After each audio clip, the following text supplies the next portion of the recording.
샬롬, 초인류 정상국가 19번째 3. 파리 기후 변화 협약과 대한민국 2015년 기후 변화에 대응하기 위해 프랑스 파리에서 열린 유엔 기후 변화 협약 당사국 총회 참여국은 기후 변화를 해결하기 위해 2100년까지 2도 이상 상승하지 않도록 온실가스 배출량을 줄여가는 협약을 맺는다. 2도 이상의 온도 상승을 막기 위해서는 전 세계의 온실가스 배출량을 2050년까지 2010년도에 70%까지 줄여야 한다. 현재 우리나라는 2003년까지 예상 배출량 대비 37%를 줄인다는 목표를 유엔 기후 변화 협약 사무국에 제출한 상태이다. 우리나라는 이를 위해 제1차 기후 변화 대응 기본 계획과 2030 온실가스 감축 로드맵을 만들고 기후 변화에 대한 대응 정책을 공식화하였다. 주요 내용으로는 신재생 에너지의 사용 확대, 저탄소 시장 활성화, 환경 관련 신기술 연구, 개발 및 신산업 육성, 국제협력 강화, 시민들의 참여와 실천 등이 있다. 특히 관련 정책의 성공, 즉 정책이 얼마나 일상 속에 스며들었는지에는 시민들의 자발적인 참여와 실천이 가장 중요하다고 생각한다. 아무리 좋은 정책이라도 시민들이 자발적으로 동참하지 않으면 이는 실패할 수밖에 없기 때문이다. 정부 정책보다 앞서서 시민들은 자발적으로 텀블러를 들고 다녔으며 소비자들의 환보호에 대한 요구로 인해 기업은 일회용 빨대를 교체하였다. 최근 한 청년과 환경 이슈에 대해 깊은 대화를 나눈 적이 있다. 그 친구는 덴마크 유학생인데 유학 초기 시절 학교 시험 대비를 위한 자료를 프린트하여 가지고 갔다고 한다. 당시 관련 자료를 모두 출력하니 수백 장 정도였다고 하는데 그걸 본 덴마크 친구들은 하나같이 표정이 어두워지며 그렇게 많은 종이를 낭비한다면 나무들이 훼손되고 환경을 해친다라고 탄식을 했다고 한다. 본인에게 필요한 중요 페이지만 하드 카피로 뽑고 그 외에는 태블릿 등의 전자기기를 이용하는 게 어떠냐며 진지하게 권유했다고 한다. 그 청년은 당연히 환경을 생각하고 실천하는 덴마크 친구들을 보니 자신의 행동이 부끄러웠다고 했다. 그러나 우리 국민은 물론 나를 포함하여 내가 불편을 감수하고 환경을 지키는 것이 어떤 의미가 있고 그것이 삶의 현장과 실제로 어떤 관련이 있는지 의문이 들 수도 있다. 우스갯소리로 미국과 중국이 동참하지 않으면 우리가 아무리 노력해봤자 무용지물이라는 이야기도 있지 않는가. 하지만 우리가 할 수 있는 것은 해야 한다고 생각한다. 환경을 위해 텀블러를 쓰고 종이 빨대를 쓰는 유형을 넘어서 일상 속에 자연스러운 문화가 자리 잡아야 할 것이다. 덴마크의 환경 교육, 지식을 넘어선 행위 역량 강조. 시민들이 자발적으로 환경 보호를 실천하기 위해서는 유아기부터의 교육이 가장 중요하다. 환경 보호를 가장 잘 실천하는 국가 중 하나인 덴마크는 대표적인 환경 강국이다. 많은 사람이 덴마크 하면 아름다운 자연 경관과 깨끗한 환경을 떠올린다. 이 같은 이미지를 보존하고 개발하는 것이 덴마크의 경제력 있는 국가 브랜드이다. 이 같은 덴마크의 브랜드는 시민들의 삶에 녹아든 환경 보호에 대한 자연스러운 실천으로 이루어졌다. 이러한 그들의 DNA에 각인된 환경 보호에 대한 실천은 학교의 환경 보호 교육에서부터 시작된다. 한국지리환경교육학회지에 따르면 덴마크의 학생들은 환경의 중요성과 가치에 대해 어렸을 때부터 체득하고 학습한다. 특히 중요한 것은 일상의 삶 속에서 환경보호를 실천할 수 있는 수행 역량을 습득하는 것이다. 수행하기 위해서는 단순히 지시를 벗어나 행동의 동기와 목적에 대한 이해가 선행되어야만 한다. 나만 하더라도 과거에는 아내가 분리수거를 하라고 하니 하는 것이었다. 그러나 이런저런 뉴스와 자료를 접하며 분리수거가 환경보호를 위한 기초적이자 필수적인 행위임을 알고 더 꼼꼼하게 분리수거를 하고 있다. 귀찮은 일을 넘어서 필요한 일이라 생각하니 귀찮지만도 않다.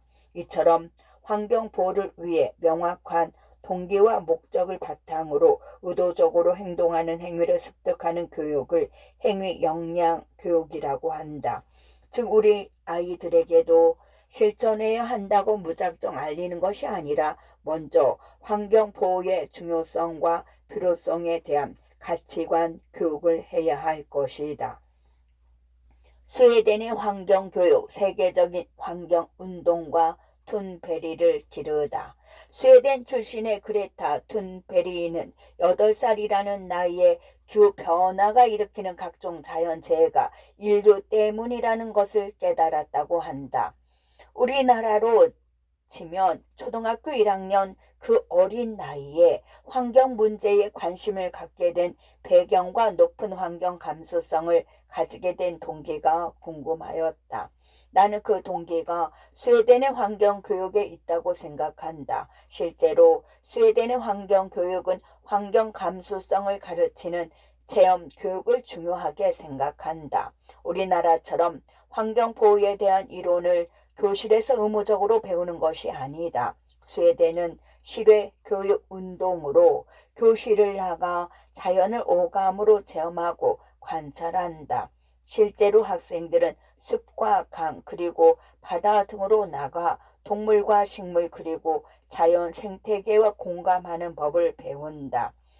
이를 통해 자연과 인간이 공생해야 한다는 가치관이 자연스레 길러지며 인류는 자연 없이는 살 수 없다는 것을 깨닫는 것이다. 이러한 실외 체험 교육을 통해 스웨덴의 학생들은 어렸을 때부터 환경에 대한 높은 감수성이 길러진다. 우리나라의 환경교육은 아직 교실에서조차 제대로 이루어지지 않고 있으며 실외 환경체험 학습은 요원한 상황이다. 하지만 2018년 환경교육 현황 조사에 따르면 학부모들은 자신의 아이들이 환경교육을 위한 야외 체험 활동을 했으면 좋겠다고 생각한다는 조사 결과가 이미 나왔다. 따라서 지금 단계에서는 부족할지라도 학교 안에서 나무를 심는다든지 인근 자연과 소통하는 등의 활동이 많이 이루어져야 할 것이다. 궁수강산을 지닌 우리나라의 아름다운 자연을 우리 아이들이 어린 시절부터 접하고 경험할 기회를 정부는 적극적으로 마련해야 할 것이다. 과거에는 환경이 그저 발전을 위한 수단에 불과했을지 몰라도 앞으로는 그것을 목적으로 설정하는 인식의 전환이 전제되어야만 환경에 대한 대한민국의 선도형 정신을 세계 속에 더욱 각인시킬 수 있다고 본다. 선진국 인식에 맞는 새로운 상식이 우리 미래 세대에 오롯이 깃들 수 있도록 관련 여건을 만들어주는 것이 우리 세대가 반드시 해야 할 역할인 것이다. 환경교육을 원하는 우리나라 학생들. 작년 그린 포스트 코리아에서 우리의 미래를 위해 환경교육권을 보장하라는 뉴스 기사를 읽은 적이 있다. 학생들이 직접 학교에서 환경교육을 강화하자는 시위를 하는 내용의 기사였다. 기사에 따르면 학생들은 입시 위주의 교과목 공부에서 벗어나 환경교육을 받을 권리를 주장하며 학교에서 미세먼지, 불볕더위, 기후변화 등 각종 환경 문제에 관해 더 많이 알고 싶다는 내용이었다. 우리는 학생들에게 자연과 환경에 관한 더 많은 학습 기회를 주어야 한다. 선생님과 학교 또한 환경에 대해 아이들에게 가르치고 그들이 환경 보호에 대한 실천적인 역량을 가질 수 있도록 지원해야 한다. 이를 위해서는 환경 과목이 필수 과목이 되거나 공교육에서 환경 과목이 선택될 수 있도록 지원을 해야 할 것이다. 하지만 환경부의 자료에 따르면 안타깝게도 환경 과목을 선택한 중고등학교가 2007년에는 21% 정도였으나 2018년에는 약 8%로 줄었다. 세계는 환경보호와 환경교육에 열을 올리고 있는데 우리는 반대로 간 것이다. 또한 환경교육 과목을 가르치는 교사의 80%가 환경교육을 전공하지 않았다고 한다. 이상적으로는 환경에 대한 전문성을 지닌 교사가 필요하지만 현실은 그렇지 않다는 것이 안타깝다. 만약 우리가 중동 학교에서부터 환경교육에 대한 체계적인 교육이 이루어진다면 우리도 스웨덴의 어린 환경운동가 툰베리처럼 한국의 툰베리를 길러낼 수 있을 것이다. 이렇게 작고 어린 학생 한 명이 전 세계 환경운동을 주도하고 각국 정상에게 쓴소리를 하며 전 세계의 언론을 통해 한국에도 전달될 만큼 파급력이 매우 크다는 것은 대단한 일이다. 따라서 우리가 한국의 툰베리를 길러낸다면 세계적인 환경보호 선도 국가가 되리라 생각한다. 네 번째, 스마트 도시를 활용한 환경보호와 녹색산업, 선진국 사례를 통하여 환경보호를 실천할 뿐만 아니라 이를 활용하여 미래의 신산업을 육성해야 한다. 기후변화에 대응할 수 있는 신산업을 활용하여 녹색산업의 선도 국가가 되는 것이다. 나는 녹색산업 또한 스마트 도시를 활용하며 좋다고 생각한다. 환경이 가장 문제가 되는 곳은 언제나 도시이다. 대도시일수록 사람들이 생산하는 오염과 자동차 매연, 미세먼지 등 각종 환경 오염이 심각하다. 따라서 이러한 도시의 환경 문제를 신산업으로 연결하는 것이 중요한데 환경 문제의 해결을 위해 녹색 스마트 도시 기술을 활용해야 한다. 이미 스마트 도시와 녹색 산업을 연계하는 유럽의 도시들이 많아지고 있다. 네덜란드의 스마트 도시 프로젝트인 엔트워프 스마트존은 인구 증가에 따른 환경 문제 등 도시의 문제점들을 해결하기 위한 스마트 도시 프로젝트이다. 엔트워프는 인구 증가로 인한 쓰레기 문제를 해결하기 위해 도시에 스마트 쓰레기통을 설치하였다. 이 스마트 쓰레기통은 ICT 기술이 적용되어 있으며 센서를 통해 용량 표시, 자동 압축 등의 기술, 폐연열 충전 기술, 그리고 이러한 모든 정보를 시의 담당자에게 알려주는 기술들이 적용되어 있어서 환경위원들의 쓰레기 수거 노력을 덜고 있다. 모든 쓰레기통에 쓰레기를 수거하는 것이 아닌 쓰레기가 꽉 찬 쓰레기통을 선별하여 수거할 수 있기 때문이다. 또한 엔트워프시가 홍수가 자주 나는 곳인 만큼 홍수로 인한 자연피해를 최소화하기 위하여 홍수 감지를 할 수 있는 센서 및 감시 카메라가 도시 곳곳에 설치되어 있다. 만약 홍수가 발생한다면 엔트워프시 전체 소방서에 홍수 정보 신호를 바로 보내는 시스템이 구축되어 있다. 또한 클라우드 서버와 빅데이터로 홍수의 패턴 피해 지역 및 규모, 영향, 안전 지역 등을 자동으로 분석하여 홍수 예방에 대응에 큰 도움을 주고 있다. 홍수 예방과 대응에 큰 도움을 주고 있다. 또 다른 예로서 영국의 런던 퀸 엘리자베스 공원이 있다. 이 공원은 런던의 대표적인 스마트 도시 계획인의 일환으로서 각종 환경 기술을 적용하고 실험하는 곳이다. 사물 인터넷 및 각종 센서를 활용하여 공원의 대기 및 수질을 측정할 수 있으며 공원 내 건물들의 에너지 소비량을 측정할 수 있는 스마트 미터기를 설치하여 에너지를 효율적으로 관리하고 있다. 대표적으로 자원 효율적 빌딩이 있는데 스마트 미터기와 사물 인터넷을 통해 공원 안에 있는 모든 건물의 에너지 소비량을 낮추어 운영 비용을 절감 중이다. 또한 특이한 점은 공원 안에 사는 박쥐들을 보살피기 위해 박쥐 센서가 설치되어 있다는 것이다. 이 박쥐 센서를 통해 박쥐의 위치와 서식지, 생태 정보 등을 알 수 있어 그들의 생태계가 체계적으로 관리되고 있다.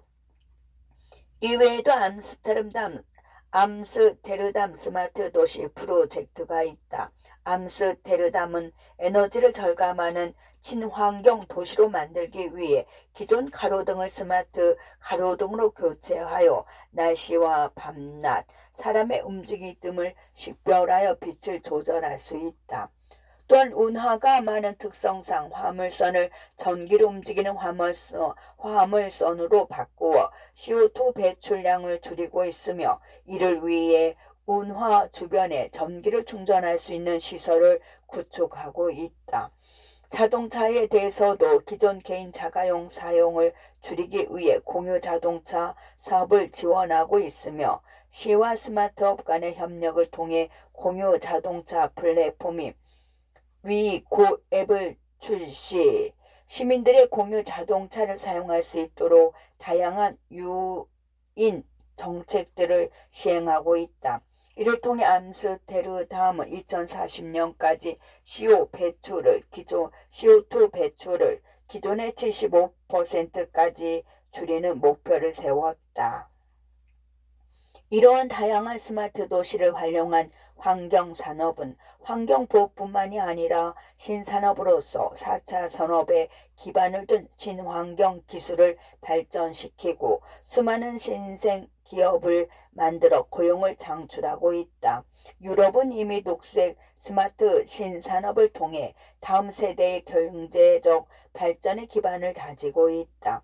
우리나라 또한 스마트 도시의 개념을 환경보호의 녹색 기술로 잡아서 관련 정부 정책을 집중할 필요가 있다. 각 도시의 건물마다 에너지를 재사용할 수 있는 시스템을 구축하고 에너지 소비량, 사용 패턴, 재고조 시간대를 분석할 수 있는 스마트 센서 등을 설치해서 모든 건물의 에너지 사용량을 줄여나가야 한다. 또한 현재는 규제에 가로막힌 전기 공유 자동차 산업 또한 적극적으로 지원할 필요가 있다. 길거리의 쓰레기통을 스마트 쓰레기통으로 교체할 수도 있다. 우리나라의 ICT 기술은 세계 최고이다. 우리가 가진 ICT 기술과 환경을 접목하면 무궁무진한 아이디어가 나올 것이고 세계 어느 나라보다 CO2 배출량을 줄일 수 있어 국제사회에서도 환경보호의 선도적 위치에 설 수 있다. 또한 이러한 기술적 바탕 위에 환경보호를 위한 신산업을 육성한다면 녹색 산업과 4차 산업을 바탕으로 한 수많은 양질의 신생 기업 또한 창출할 수 있을 것이다. 끝.